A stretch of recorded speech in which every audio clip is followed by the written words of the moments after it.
This is TechStrong TV.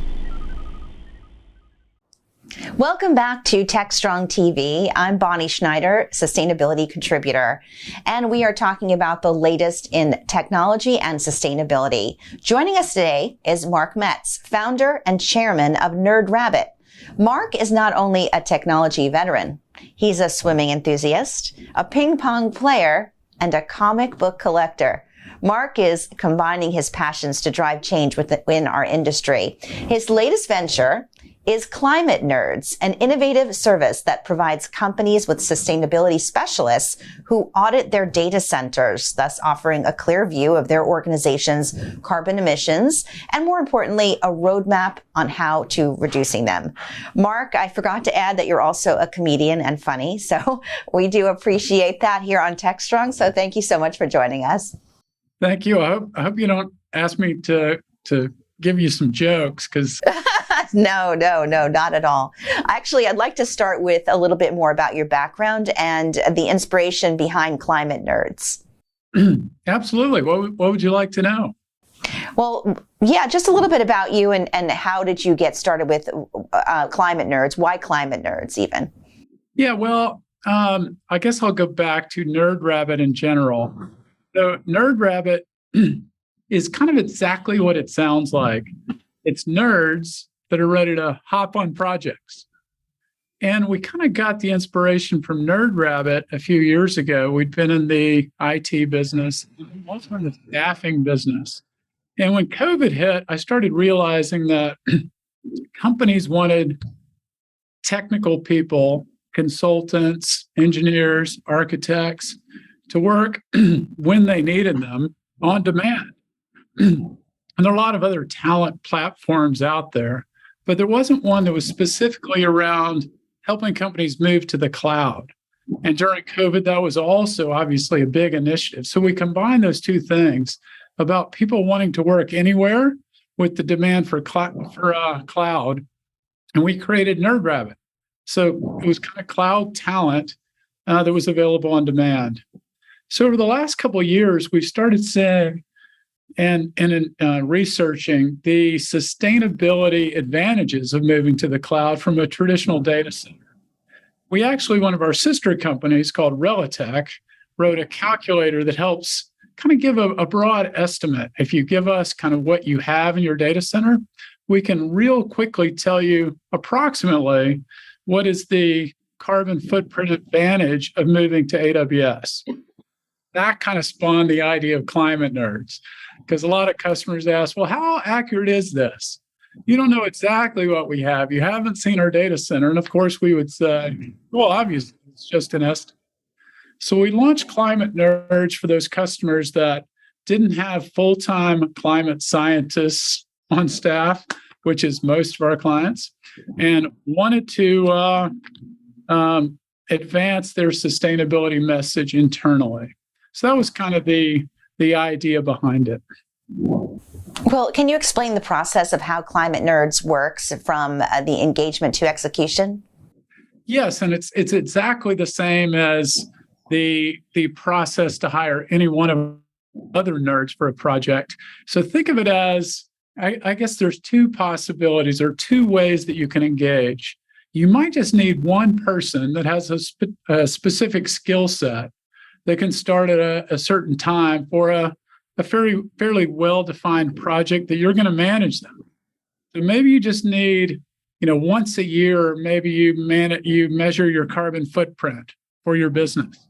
And you need one of our ClimateNerds to come to your data center and take some measurements and figure out exactly what you have and how much electricity you're consuming and maybe what is the carbon footprint. So you might post a project on our site, and we have one of our ClimateNerds, or many of them, that might respond to that. You can then interview one of those nerds and pick the one that you feel like has the skill set that you need for your particular project. The other way you could engage our ClimateNerds is you want us to do everything. You need a project done. So you're looking for a specific outcome. And outcomes that we have kind of targeted are, I'd like to know my carbon footprint. I want a baseline for my data center. What exactly am I consuming? So we have new nerds that can, give you that output. The second thing is I want recommendations. How can I reduce my carbon footprint? And there are thousands of potential things that could help in a data center environment that one of our nerds might be able to help with. A third one might be, tell me what my carbon footprint savings would be for a particular application if I move, say, my SAP environment from an on-prem data center into AWS. And we might try to give a more accurate estimate of that than that calculator that I described could do, that is, very quick. What are the technologies or methods that ClimateNerds uses to measure the carbon footprint of data centers? That is a great question. And there are a lot of potential answers to that one on how you might measure the carbon footprint. But if you go back to what the model is, our model is that we provide climate experts on demand. That's the first thing. So we might be kind of merging into their specific methodology for measuring the carbon footprint of their data center, or we might even be coming up with it.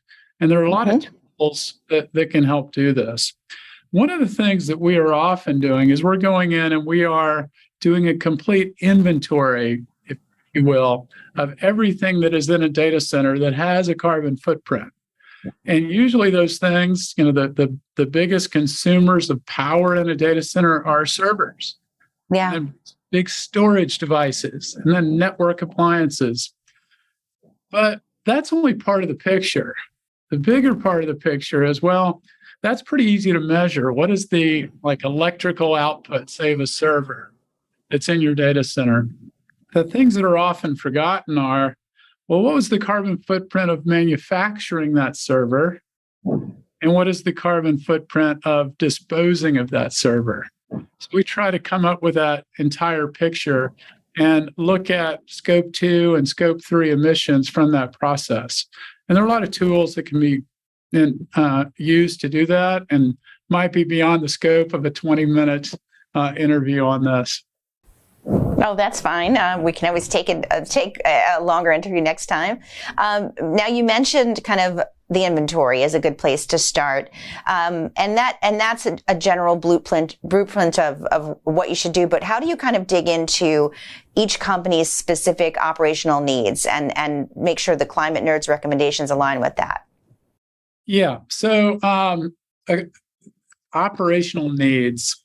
So often, I think what we're talking about here is, a company that has a desire to lower their carbon footprint, and that's why we're going to get engaged. And of course, there's operational needs. We could tell them, well, the easiest thing to do is just unplug this data center and quit using it. And I think that's what you're saying, is that obviously they can't do that because their business, they would go under if they did that. So you have to look at things that make sense for the business and can save carbon in the process. And that makes sense.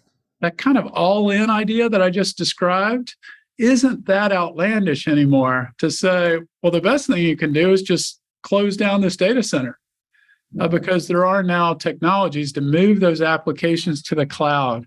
And the advantage of the cloud, it's not just that it's scalable, it's always there, it's potentially more secure.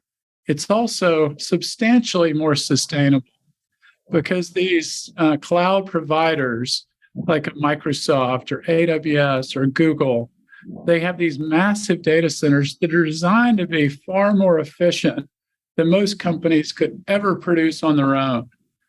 They have, and there's a way that data centers are measured that's called a PUE. That measures the efficiency of the data center. It's basically how much power is being used by the stuff that's in it, the servers and the storage devices. And you compare that to the power that's used for everything else, air conditioning, for example, and lights. And surprisingly, most data centers, about 30-40% of the power is not even going to the IT equipment. And in these massive data centers run by the Googles and AWSs, virtually all of the power is going to the equipment. So they're much more efficient, number one. Secondly, most of them use a much greater percentage of renewable energy than your average data center in the United States, certainly. And then finally, usually the products that are in the data center are more efficient because they're using the latest and greatest servers that are more efficient than what most companies use. So you put all three of those things together, and it comes with a pretty enormous carbon savings that most companies can generate by exiting a data center and moving to the cloud. Some of our calculations that we've done have shown a carbon footprint savings between 80 and 90% moving from a traditional data center to the cloud. That's a big difference. Are there any specific industry sectors or types of businesses that ClimateNerds is particularly well suited to assist? Yeah, absolutely. Maybe not industries, but types of companies. So a lot of the companies that we've been engaged with, when you think about it, they're companies that have data centers. So it might be manufacturers, finance companies, retail, usually mid to large size enterprises, and usually companies that have been around for 20 or so years, kind of before the cloud. So, startup kind of environments, software as a service kind of environments aren't necessarily a great fit for our offering because we're usually targeting companies that either have their own data center or they have equipment that is in a data center, like a co-location center. So in answer to your question, it's fairly industry-wide, but typically mid to large size companies that have data center environments. That makes sense. I think a lot of people have heard of NerdRabbit, and that now coming into this next climate portion, it definitely showcases your initiatives and values and sustainability. But a lot of the talk now, especially with Gen Z coming into the marketplace looking for jobs, how do you find that this sustainability approach has translated into your attracting and retaining talented professionals? It's interesting. It's a very positive byproduct of what we've done. We didn't launch this thinking, wow, this will be a great way to attract talent. But we found that it is. I mean, it's a great benefit. And I think, this Gen Z, they are looking for companies that are socially conscious and that have some sort of give back to society, if you will, certainly not harmful to society. And I think a lot of companies are realizing that. It also is allowing for a much greater market opportunity for us as businesses are saying we need to be more sustainable. Part of their reason might be to attract and retain employees. So we hope that we can, spread the message and help other companies be sustainable as well. So it wasn't really the purpose of why we did this, but it's been an awesome byproduct of what we're doing. That makes perfect sense. And my last question is, what's next for NerdRabbit and ClimateNerds? And what's next for both of these companies and also in the realm of sustainability-focused initiatives? So it's a great question. We think that this sustainability message is going to just continue to grow throughout corporate America. It's a stronger message today in other parts of the world, especially Europe, for example, where sustainability is top of mind on almost every large company. I certainly think, that it will in the United States as well. And so our sustainability initiatives, I think, will continue. We're launching a few things now, both at NerdRabbit and at our sister company, Relatech, around those things. So stay tuned. Love to get back on your show and yes, talk about one of those. One of the things that we're doing is we are rapidly enhancing this online calculator that we are providing to customers so that they can quickly get a broad estimate, I'd say, of what do we think your carbon footprint is, and what do you think we could get it to if you move to the cloud? So we're putting a lot of investment into that. And then we're investing in the climate nerds that can help make that a reality. I was going to say that's great. And I appreciate what you said about how it's top of mind in the European areas versus the U.S., but it's coming here. Are you finding that in terms of attracting clients, that it's kind of growing from one direction to the other? We are, and a lot of our clients are actually international already, not based in Europe, but have offices in Europe, or have based in Europe and have offices in the U.S. But we've seen that maybe partially because of that sustainability message is now coming really quickly in the United States as well. Did that answer your question? It did. It just seems to be a common thread in a lot of the interviews we're doing on TechStrong TV. So it was interesting to hear you say that as well. And I think all these initiatives are great. And we'd love to have you back on to talk about what was the next project you said you're working on?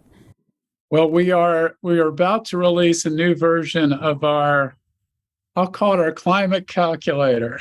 Climate calculator. Mm-hmm. A data center solution to quickly assess the carbon footprint of a data center environment automatically if we can get an inventory of what's running in it. That sounds useful. Yeah, that's great. Well, Mark Metz, founder and chairman of NerdRabbit, thank you so much for being here and making us smile as well. Really learned a lot about your company, ClimateNerds, and we look forward to hearing more about what you're doing in the future. So thanks for being on TechStrong TV.